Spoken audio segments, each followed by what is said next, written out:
Hey guys, it's Sarah who Sarah Speaks, and I want to ask you a question today, and that is, how soon is too soon to lobby for someone's position after they've passed away?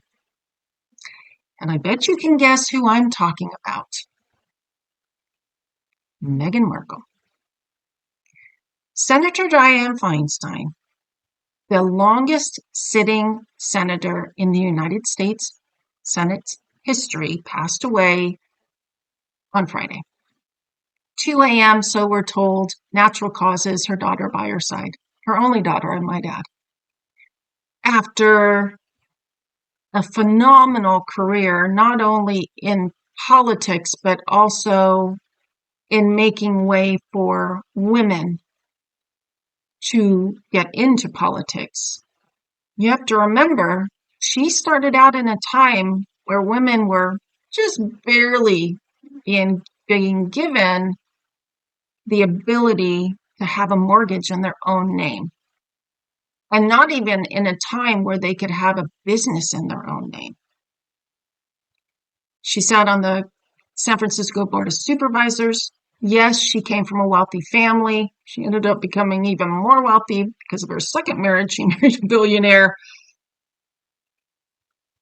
But in the world of politics, money does make a big difference. There's no doubt.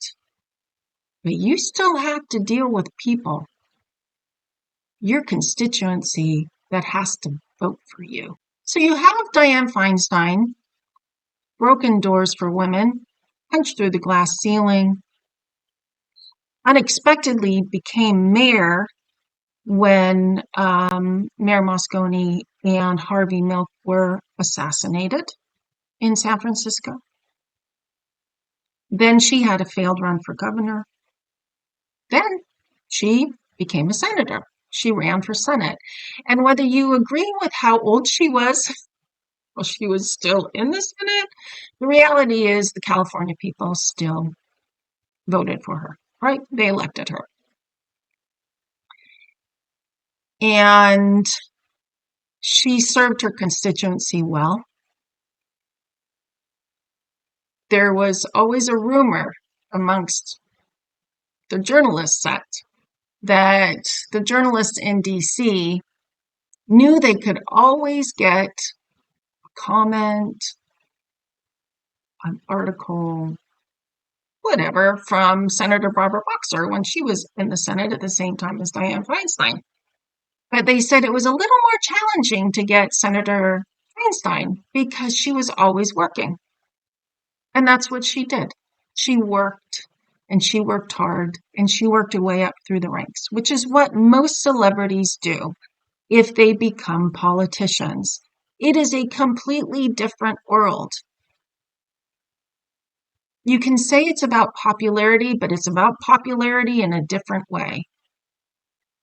And you actually have to have some sort of substance behind you.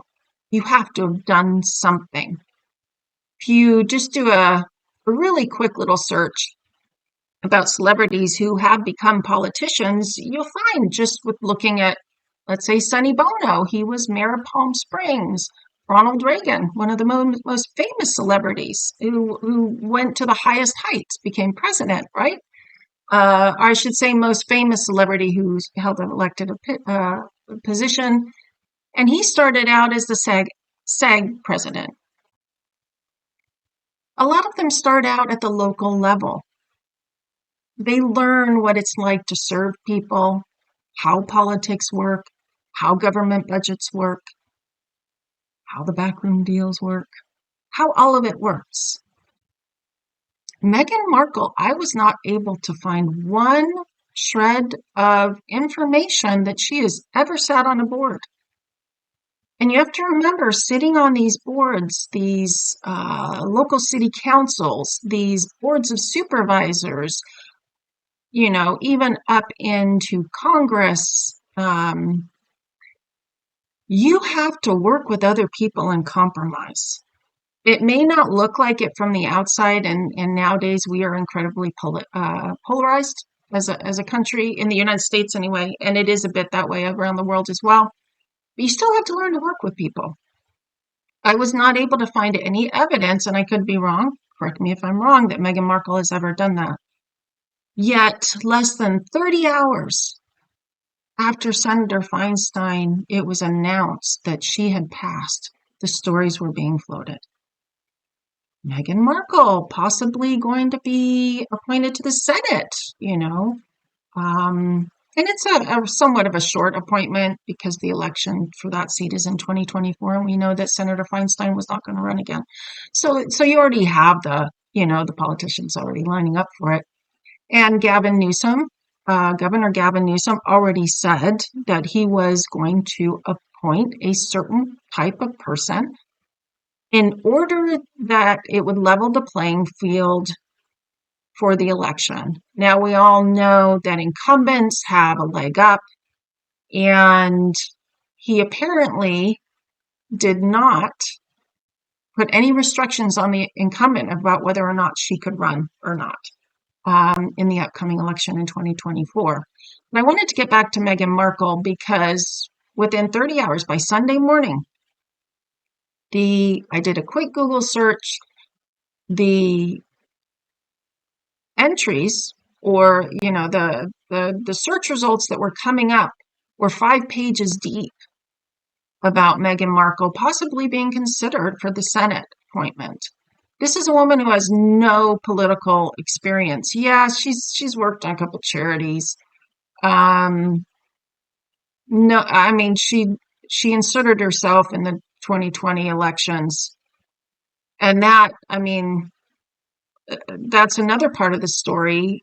The hubris of this woman, that she actually called Governor Newsom while he's still dealing with the fallout from the pandemic in 2021, and requested a meeting. And she and Harry got a Zoom meeting with him.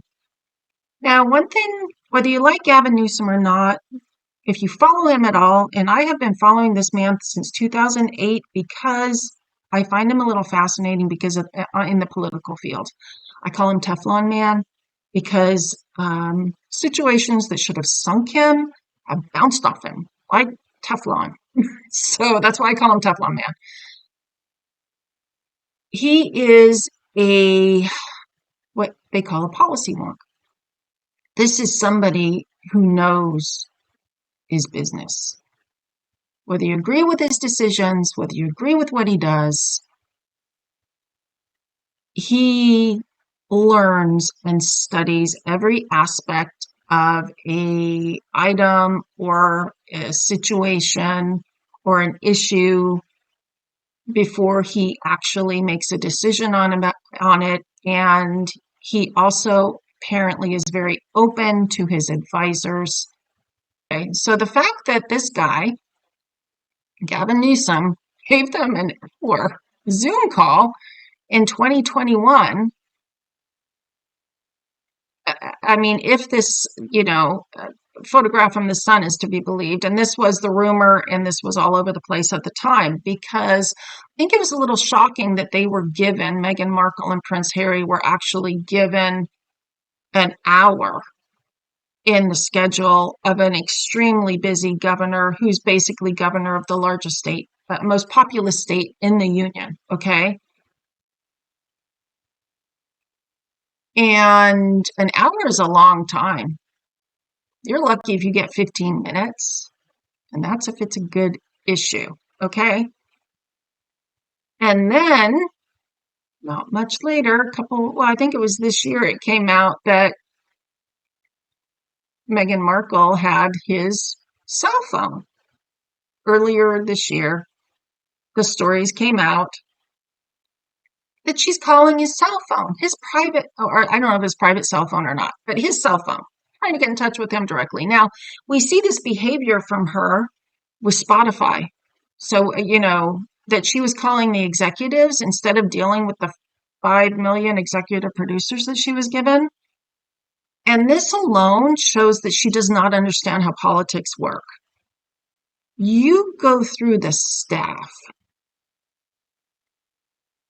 unless you're like the president, unless you're somebody above them, And apparently, the rumor mill had it that Governor Gavin Newsom just didn't answer her calls. Now, whether she kept calling or not, I don't know. She seems like the type that might. But that tells you all you need to know. This is not someone who really understands politics, understands what it takes to be in politics, not to mention the fact that it was only really tabloid sites, tabloid news agencies that were running this story that she would become, possibly she was in the running for senator.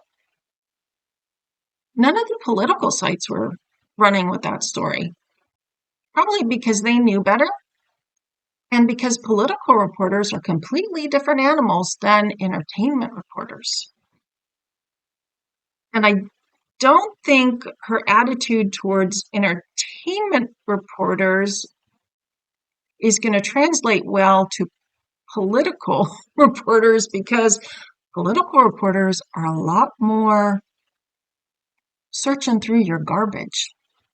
So if you happen to drink a lot of bottles of wine, you better not put it in your recycle bin.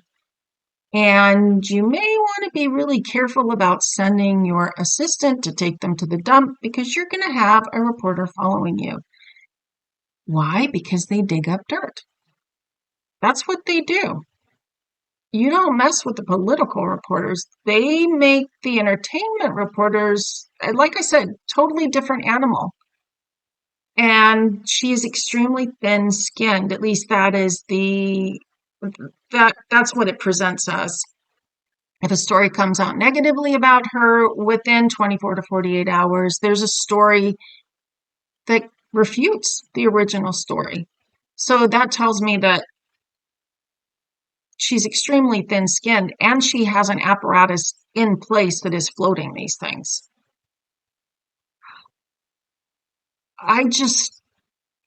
It's just so disrespectful. Not only to assume that you can just insert yourself into politics when you haven't served anyone. And yeah, there are people that look like they have: Arnold Schwarzenegger, Trump, but they were already political players behind the scenes. They were business people. They knew the players. Meghan Markle doesn't know the players. And the fact that Governor Newsom is not returning her calls tells you everything you need to know about where she stands in the political pecking order. And it is not very high. So, those are my opinions for today, or my thoughts, I should say, for today. And we'll see you again next time.